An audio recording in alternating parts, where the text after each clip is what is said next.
There are only a few moments in history when a group of people stands up for their beliefs in spite of the overwhelming opposition of society.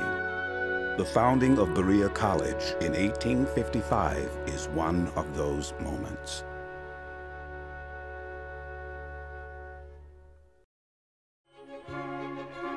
Forged out of the wilderness of Kentucky and given life by the Reverend John Gregg Fee in 1855, Berea College can trace its inspiration to the Apostle Paul's words in the book of Acts in the Bible. God has made of one blood all peoples of the earth.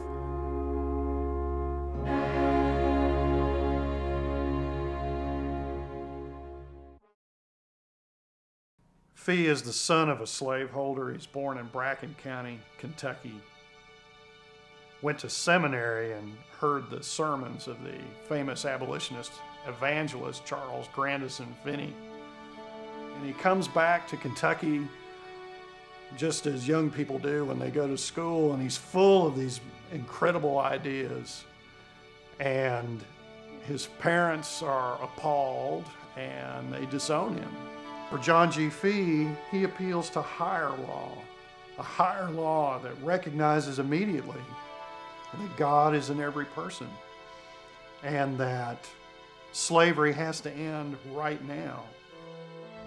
Fee's book, An Anti-Slavery Manual, attracted national attention, including emancipationist Kentuckian Cassius Clay, who invited Fee to his home in Madison County so that he could preach his anti-slavery message. And for people who hear this abolitionist gospel, not only preaching freedom, but treating African Americans as social equals, this raises the specter that is the fear of every Southern slaveholder, which is an armed slave rebellion.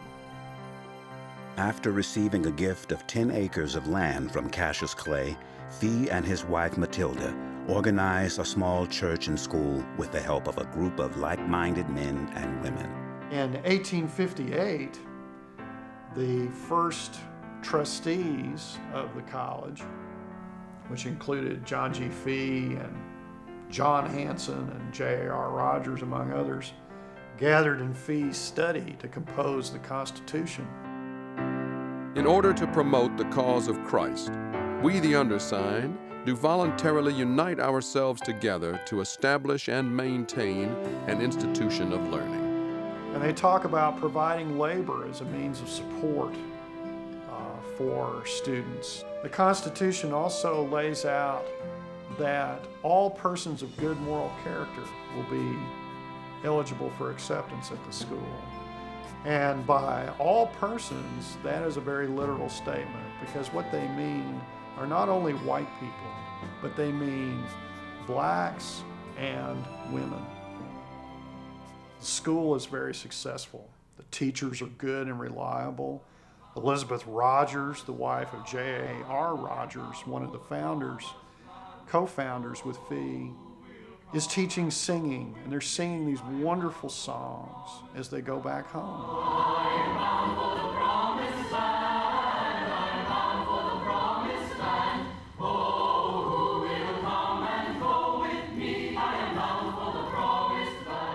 But then as Fee's reputation grows, there's great concern that his message and his gospel will turn the world upside down. And so it did. Fee was confronted by violent mobs, even dragged from the pulpit on one occasion. Ironic that this small colony of God-fearing, nonviolent educators was the object of such fear and outrage. But this was a time of great upheaval in our country. John Brown had just raided the Federal Armory at Harper's Ferry, and slave revolt seemed closer to a reality than ever before. There's a county meeting at the courthouse. Brash statements are made about running these folks out of town, and then they head down the pike to do that very thing. God's got words for men like Christmas Eve, 1859, the founders and their families enter this period of exile in which they have to wait and see if they can return to the dream. When the founders were driven out of Berea, they crossed over into the Ohio River into exile.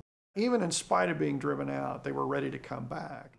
When Fee finally returns in 1864, he visits Camp Nelson, one of the largest African-American training facilities for the enlistment of black troops in the Upper South during the Civil War. As the war draws to a close, Fee invites these soldiers and their families to come to Berea to be part of the community and receive an education. Reborn out of exile and the end of the Civil War, Berea's vision takes shape. Now you have an entire community made up of people, black and white, living next to each other, attending church together and worshiping together, and helping each other. And it's a remarkable experiment. This is what the founders and the early administrators and teachers were able to successfully argue, is that all the presumed social evils of educating these different peoples together just never happened. My grandmother's name was Julia Amanda Moorhead Britton when she was a student here. As best I can remember, my grandmother was here to Berea about 1870 to 1874, first as a student and then as a teacher in the music department here at Berea College. And when I read about my grandmother being at this school, I think about the nerve, the greatness of Mr. Fay, the founder of this great institution, who had a concept that equality was correct, that there ought not be distinctions. You have to look back in amazement, really, the white man in the 1870s, having that kind of vision. Even in times of adversity, an unwavering commitment to equality to all peoples of one blood was and is the heart of Berea College. We really think it's the right thing to do. Oftentimes we will refer to Berea as the Berea experiment because some individuals wonder how we harmonize all of this diversity. And it is a challenge, but I think it is our choice. We choose to do this, and we challenge ourselves to continue to do it the best that we know we can. As powerful, revolutionary, and inspired as Berea College's beginning was, the next era offered challenges from the state of Kentucky that would test the stamina and durability of the fledgling school. In the spring of 1902, Carl Day, a state representative from Breathitt County, Kentucky, attended commencement. And when he came to commencement, he was astonished to find a young black woman and a white woman meeting at the train platform, and they greeted each other as if they were old friends.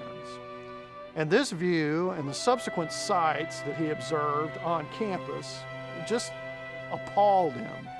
And so in the winter of 1904, Representative Day went up to Frankfort to join his colleagues and introduced legislation that made it illegal to educate African Americans and whites together. And this bill was known as the Day Law. It was passed overwhelmingly despite the considerable efforts of President William Goodell Frost. Ultimately, what the school did was challenge the law all the way to the United States Supreme Court. In a decision that would shatter the vision of Berea's founders, the United States Supreme Court voted against Berea College. So from 1904 until 1950, Berea was forced to become an all-white school. In providing for the black students who were to be displaced from Berea, the institution did a number of things. The first thing it did was it provided scholarship money for students who were still enrolled at Berea. Another measure that they took was to divide the endowment, and ultimately Berea assisted in founding Lincoln Institute, which is in Shelby County, Kentucky. Although forced by the Supreme Court into a whites-only student body, Berea's founding ideals were not abandoned. The commitment to educating the Appalachian Mountain population had been a focus of the school since co-founder J.A.R. Rogers became its first principal. Berea's first two presidents, Edward Fairchild and William Stewart, continued this commitment with a variety of programs that met the educational needs of all age groups in the Appalachian region, occasionally encompassing several generations of a single family. Berea's next president, William Goodell Frost, extended invitations to the mountain people coming to the college to bring their craft skills with them to Berea. This effort initiated the now world-renowned craft program with an inaugural craft catalog that featured several items, including pieces of arts and craft-style furniture, all made at Berea College. So the school between 1892 and 1920 developed this complex array of two-year diploma programs, including a vocational school, which included bricklaying, nursing, home economics, carpentry, and so on, to an academy, which was effectively a high school. In addition, there was a foundation school, which consolidated all the grammar schools together, the normal school for teacher training, and then the college. While student labor at Berea has changed to meet the times, the fundamentals of learning, labor, and service remain a timeless common bond for the school's alumni. Early on, however, sustaining the college became increasingly difficult on the financial front. Then President William J. Hutchins, faced with the stock market crash of 1929, was forced to cancel the admission of new students in 1932, while the college struggled to keep its no-tuition policy in effect. It wasn't enough, Hutchins would say, that a man becomes a good carpenter or a good bricklayer. Instead, he should not only have these skills, but he should have a knowledge of literature and music and so forth, so that his whole life is made beautiful by the experience of education. And so with this in mind, he consolidates the different schools. While Berea College has always stayed true to its core mission, maintaining a contemporary learning environment created a need for constant change and re-evaluation. Keep the mission, adjust the method. No sooner did Berea prepare for and meet changing economic conditions than the 1940s arrived with World War II. This time around, it was William Hutchins' son, Francis Hutchins, at the helm of the school. The Congress introduced a wide array of legislation to provide for officer training. The V-12 program, which was introduced by the Navy, assisted Berea College.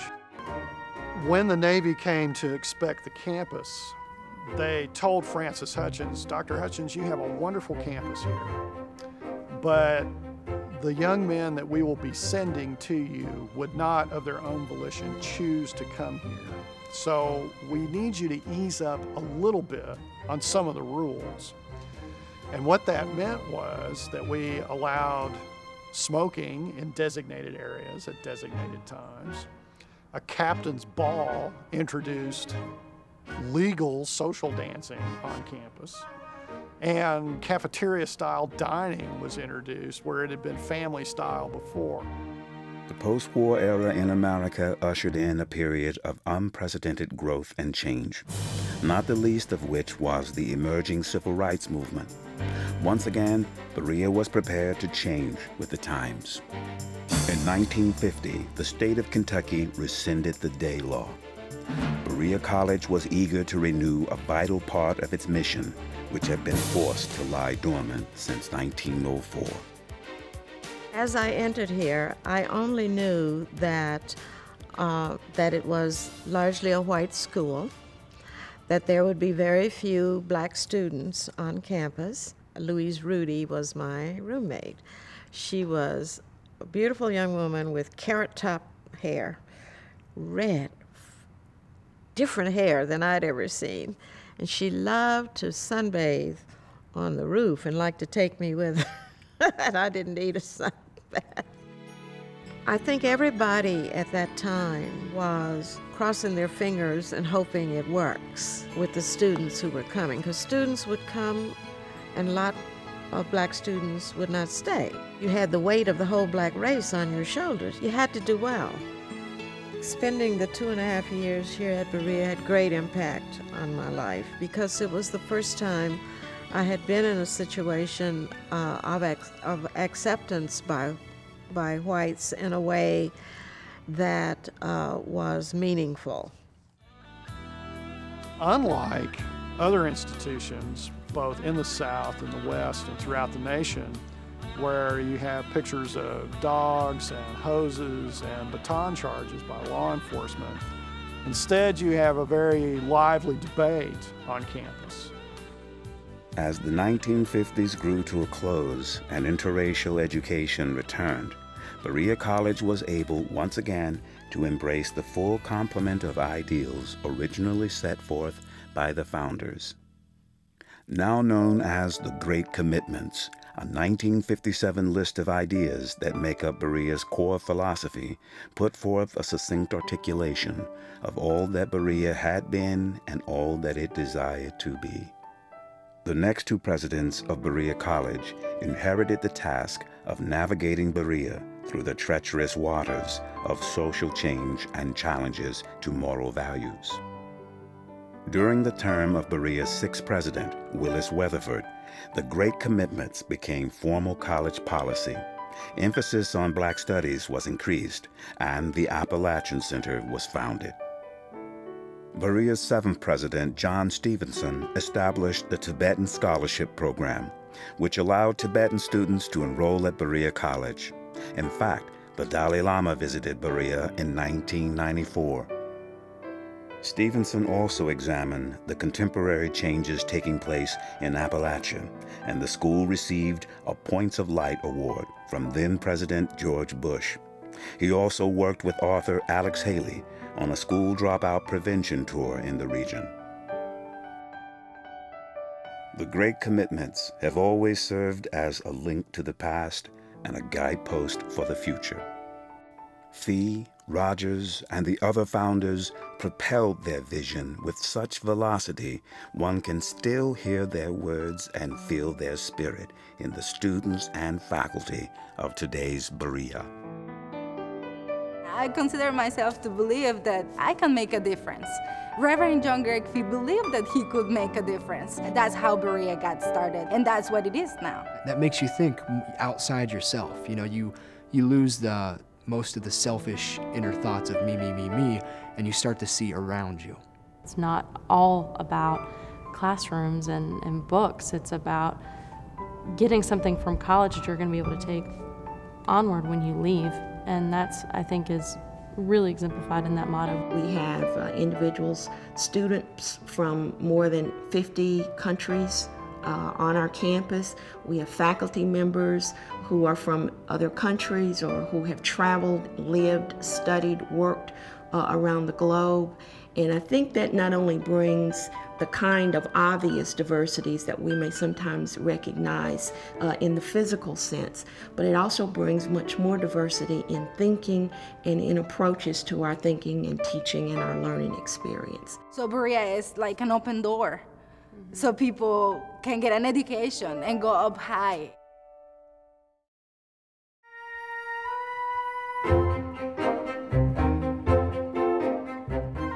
Berea College stands today prepared to meet the next changes, a technological explosion that will alter the lives of young people, the globalization of all citizens, and challenges to our environment. Leadership in Sustainable Living, one of the school's great commitments, is a major undertaking for modern-day Berea. The conservation of water and energy through renovations to more than a dozen buildings has been tremendous. The innovative, environment-friendly achievements include a heating and cooling system that turns itself off when not needed, toilets that drain fewer gallons to the flush, the reuse of original building materials, installing carpet woven from recycled fibers, all topped off by shingles made from discarded milk jugs. Berea's Eco-Village is another innovative way of sustaining the environment and people. It is a place where young parents and their children can live and gain an education while using 25% less energy and water than what is typical. Studying, understanding, and preserving Appalachian history is an important part of the Berea College commitment to the region.